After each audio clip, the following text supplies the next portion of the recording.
Ok, donc les étirements du piriforme.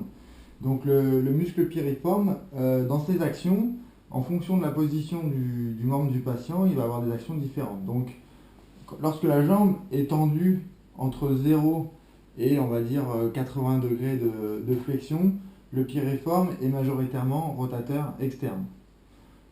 Quand on arrive entre 80 et 90 degrés de flexion de la hanche, à ce moment-là, le piriforme il est plutôt abducteur, donc il va travailler davantage en abduction. Et quand on dépasse les 90 degrés de flexion, à ce moment-là, il est plutôt rotateur interne. Donc, en fonction de ça, on va pouvoir trouver différentes positions pour les tirer.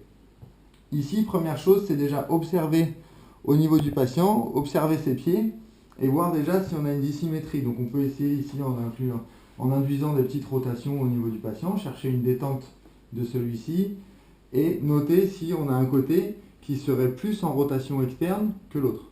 Si c'est le cas, on pourrait suspecter une contracture du piriforme d'un côté ou de l'autre. Donc pour vérifier, on va essayer d'investiguer ça en prenant au niveau des chevilles le patient, en soulevant ses jambes ici, et en induisant une rotation interne symétrique des deux côtés. Et on va comparer s'il y a un côté qui est plus en rotation externe, enfin qui vient moins du coup en rotation interne. À ce moment-là, on pourrait suspecter la contracture du piriforme. Donc pour les étirements proprement dit, première possibilité, donc amener la cuisse environ à 90 degrés de flexion. Et ici, placer le pied au-delà du genou. Et ici, induire l'adduction, puisque à 90 degrés de flexion, le piriforme est abducteur. Donc là, on va amener l'ADD, donc l'adduction. Et une fois qu'on l'a placé comme ça, on vient ici comprimer dans l'axe du fémoral. Et on met le piriforme en tension. De cette position, on peut venir ici saisir le bord de table et proposer au patient de faire un contracteur lâché. Donc simplement en lui demandant de venir sur l'abduction, puisque à 90 degrés de flexion, le piriforme est abducteur, donc de pousser contre notre torse. Voilà, on attend les 5 secondes, tu relâches. Voilà, il souffle bien. On va chercher un petit peu plus d'adduction, ADD, et amener un petit peu plus de compression dans l'axe du fémoral. Voilà, on le refait 3-4 fois comme le principe du contracteur lâché.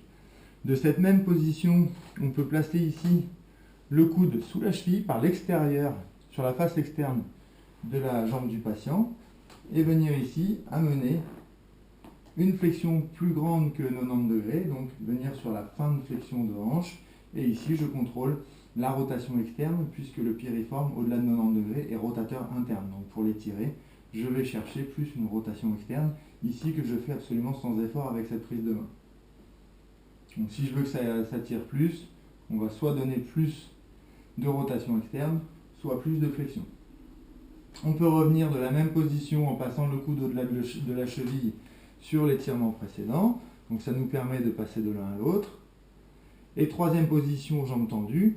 D'ici, placer le coude contre soi, amener la jambe en extension, venir ici avec la main distale, soutenir le membre, et avec la main plutôt du côté céphalique, venir ici induire une rotation interne vers l'extension de la jambe.